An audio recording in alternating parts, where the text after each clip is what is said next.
নমস্কার বন্ধুগণ, আমি দাঁড়িয়ে আছি আমার শৈশবের বিচরণ ক্ষেত্র ঠাকুরনগরের কারোলা গ্রামের একদম দক্ষিণ প্রান্তে, আমাদের বাড়ির সামনে।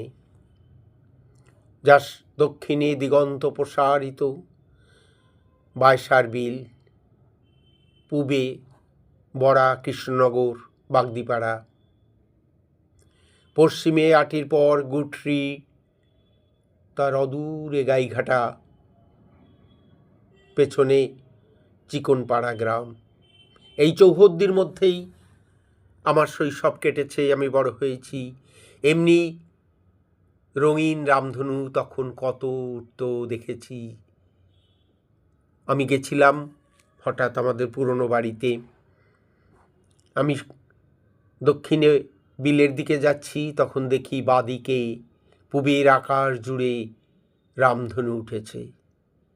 মনে পড়ল সেই প্রাইমারি স্কুলের শিক্ষক পঞ্চারণ তর্করত্নের কথা। বেনিয়া সহকলা, বেগুনি, নীল, আকাশি, সবুজ, হলুদ, কমলা ও লাল, 7 রঙে রেঙেছে আকাশ। আমরা আজও মাঝে মাঝে গ্রামে যাই, অনেকেই যাই, গ্রামের প্রকৃতি দেখে মুগ্ধ হই, ভালো লাগে। দেখুন, গাছের উপর দিয়ে তার রঙিন আলো ছটা দেখা যাচ্ছে।